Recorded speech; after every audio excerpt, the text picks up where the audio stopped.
Ustadz, bagaimana caranya kita bisa ikhlas menghadapi ujian hidup? Apa yang terjadi, maka kau kembalikan kepada Allah. Alladzina idza asabathum musibah qalu inna lillahi wa inna ilaihi raji'un. Langsung ke kamar mandi, ambil air wudu, salat sunat hajat 2 rakaat supaya Allah melapangkan hati. Usolli sunnatal hajat rakaataini lillahi ta'ala. Tolong lapangkan hatiku, tak sekuat menerima musibah ini. Allahu akbar. Inna salati wa nusuki wa mahyaya wa mamati lillah. Serahkan pada Allah. Di sujud terakhir minta, tolong aku ya Allah. Rabbi firli warhamni wajburni warfa'ni warzuqni wahdini wa'afini wa'fu anni. Wasta'inu bis sabri wassalah. Minta tolonglah kepada Allah dengan sabar. Sabar, jangan caci maki Allah. Sabar, jangan tarik-tarik rambut. Sabar, jangan pukul-pukul pipi. Sabar, jangan sobek-sobek kantong. Sabar, jangan menyakiti diri. Sabar dan sholat. Sholat minta kepada Allah. Allah akan turunkan ketenangan. Cawannya, cangkirnya engkau yang siapkan. Tapi isinya Allah yang akan turunkan. Huwallazi anzala sakinata fi qulubil mu'minin. Dia yang menurunkan ketenangan ke dalam hati orang beriman. Alhamdulillah Ustaz Somad, setelah Ustaz suruh saya sholat, hati saya tenang. Suami saya meninggal, saya tak pikirkan lagi. Alhamdulillah, saya tenang. Jadi ibu enggak nangis? Enggak Pak Ustaz. Kenapa? Memang udah lama saya tunggu supaya mati dia. Bagaimana kita bisa selalu istiqomah dalam kebaikan sedang godaan sangat banyak Pak Ustaz? Pulang dari sini cari rumah sakit di Sidoarjo. Ada rumah sakit, datang. Kalau security-nya nanya, mau kemana Pak? Mau melihat semua yang sakit di rumah ini. Dengan melihat orang sakit, kita akan istiqomah. Saya masuk ke rumah sakit, melihat ibu-ibu, bapak-bapak dekat, lalu ditusuk tangannya pakai kabel panjang sebesar ini, keluar darah bebuih, masuk ke dalam mesin cuci darah. Ternyata buah pinggang yang sebesar telur angsa di sini sudah tidak berfungsi. Saya tanya, sebulan berapa kali? Seminggu 2 kali. Berapa lama terbaring? 5 jam Pak Ustadz. Sakitnya jangan diceritakan. Uang yang duit, cuci darah. Oleh sebab itu maka datang syukur kita kepada Allah. Aku masih sehat, berarti Allah suruh aku beribadah. Sering-sering datang ke rumah sakit. Kalau enggak juga berubah, ikuti orang mati. Lihat liang lahat. Tanah liat baru digali naik ke atas, turun hujan basah. Disitulah engkau akan diletakkan, dibaringkan, ditidurkan bantalnya. Tanah yang di kepal bulat-bulat letakkan. Mobil pulang, istri pulang, anak pulang, harta pulang, semua pulang. Tidak ada pakai kain sarung, baju koko, sorban peci, tinggal semuanya. Kau tinggal di dalam, mereka akan timbun. Apa? Tidak ada selain daripada tahajudmu di tengah malam, tasbih zikirmu, sedekahmu. Itulah yang akan membuat engkau akan istiqomah. Pertama, lihat orang sakit. Kedua, lihat orang mati. Kalau tidak berubah juga, berarti kau sebetulnya sudah lama mati. Bagaimana cara mempersiapkan keluarga yang sakinah bagi orang yang belum menikah? Kamu belum menikah, iya, jaga dirimu dari maksiat. Pertama, maksiat mata. Enggak bisa Pak Ustadz, saya kan jalan, masa merem mulu? Tundukkan pandangan. Kalau ada orang yang pakaiannya enggak betul, lihat dikit-dikit enggak apa-apa. Lihat jalan. Masa bapak-bapak lalu lintas, enggak mungkin enggak lihat jalan. Pakai helm gelap, kalau agak gelap agak sedikit dosanya. Karena kalau kita pakai kacamata hitam, orang putih sama hitam sama bentuknya. Nah, setelah itu, Pak Ustadz, kayak sudah jaga mata tapi makanan, makan daging, makan sup, makan ini, kan libido seksual naik. Banyak-banyak puasa sunat. Senin, Kamis, Senin, Kamis, Senin, Kamis. Saya sudah puasa Senin, Kamis, tetap bergelora Pak Ustadz. Puasa Nabi Daud. 1, 3, 5, 7. Tetap juga Pak Ustadz, tiap hari puasa. Namanya puasa dahar.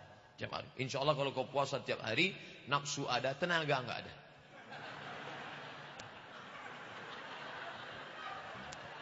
Bro, ada cewek cantik. Wah, enggak kelihatan. Aku udah ngeliat nasi aja udah. Nasi. Itu bagus. Itu hadis Nabi. Man istata'a minkumul ba'a, siapa di antara kalian yang ingin menikah, sudah sanggup menikah, falyatazawwaj, menikahlah. Fa illam yastati, siapa yang tidak sanggup, faman lam yastati, siapa yang tidak mampu, fa alaihi bisawm, maka hendaklah dia puasa. Itu bagus bagi kalian yang lajang-lajang. Nafsu banyak, maka kalian kendalikan dengan main olahraga. Futsal. Futsal mahal Pak Ustadz, 1 jam 50.000. Renang. Berenang juga mahal Pak Ustadz di kolam renang. Yang gratis. Sini kan dekat laut kan? Pergi ke laut, terjun. Berenang. Insya Allah, kalau sampai ke tengah bukan cuma nafsunya hilang, orangnya hilang sekalian. Olahraga memanah. Nah, beli, saya ada panahan. Kalau dekat kita bisa saya pinjamkan panah. Berkuda, kuda tak ada. Apakah ada yang namanya salah jodoh?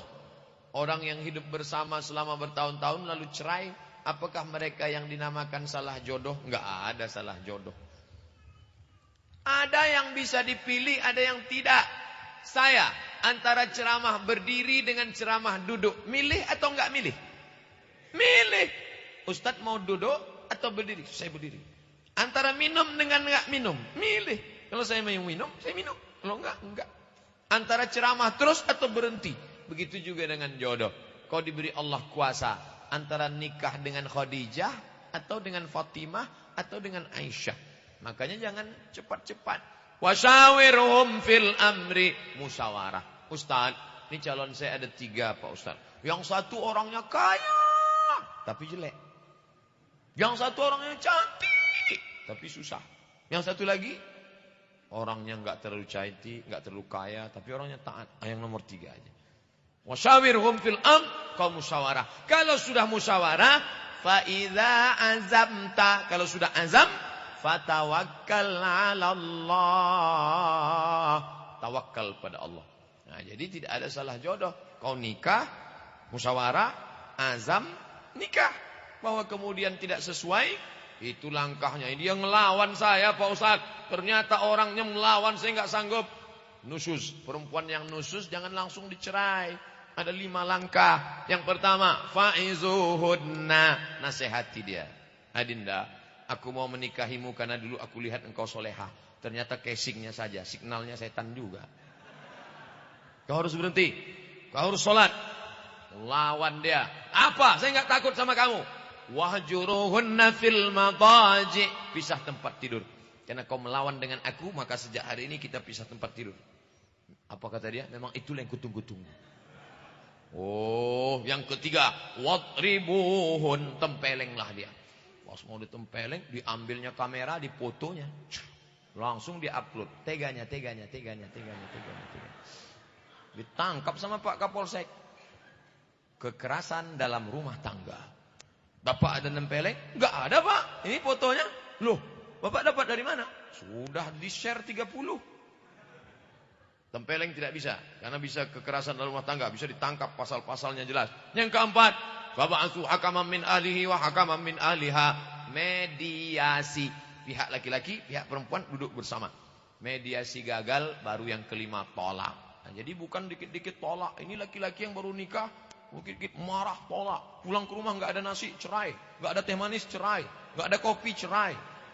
Nggak ada tusuk gigi, cerai. Apa ini?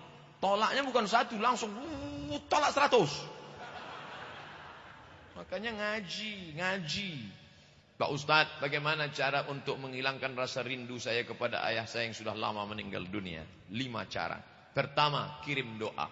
Allahumma afir lahu warhamhu wa'afihi wa'afu anhu. Yang kedua, kirim tahlil. La ilaha illallah, la ilaha illallah, la ilaha illallah. Untuk almarhum ayahku sampailah tahlil ini. Yang ketiga, baca Quran. Mazhab Syafi'i, wa in khatimul Quran.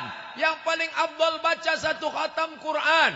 Kalau enggak sanggup 1 khatam Quran, hatinya Quran. Yasin wal Qur'anil Hakim. Kalau tidak sanggup hatinya Quran, yang paling dikit Ummul Quran. Apa itu? Al-Fatihah. Al-Fatihah pun tidak sanggup, Inna lillah. Ayahmu yang mencarikan makanan halal bertitik puluh keringat air mata, patah, giginya merah, darahnya menetes, kulitnya melepuh untuk uang sekolahmu, tiba-tiba membacakan Al-Fatihah pun kau tak mau. Oh, keempat, datang ke kuburnya. Datang kuburnya, ziarah kubur, mengingatkan engkau pada mati. Hatimu akan lembut, air matamu akan menetes, dan kau ingat mati. Kalau kau ingat mati, kau tidak akan curang. Kalau kau ingat mati, kau tidak akan shopping terlalu banyak, hartamu bazir. Kalau kau ingat mati, kau tidak akan sia-siakan anak yatim. Yang kelima, datang ke tempat anak yatim, bawa nasi kotak. Assalamualaikum Pak anak yatim. Ya, berapa anak yatim di sini? Ada sekitar 500. Keluarkan, saya bawa nasi kotak.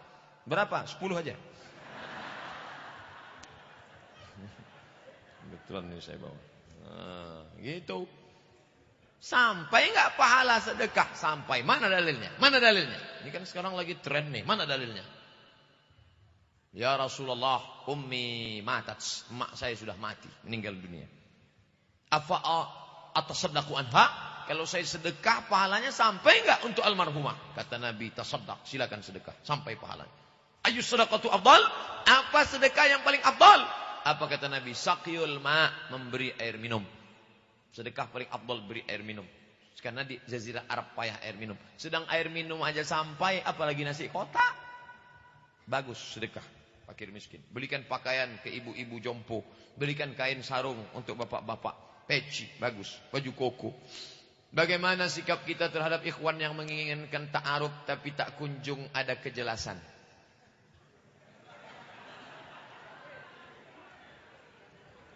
Ikhwan kontaknya bukan pada akhwat. Ini keliru ini. Ikhwan kontaknya bukan ke akhwat, tapi kepada walinya. Kamu walimu, hai akhwat, ada 6. Bapakmu, mbahmu, kakekmu, adikmu, abangmu, abang ayahmu, atau adik ayahmu. 6 orang. Ini yang dia kontak.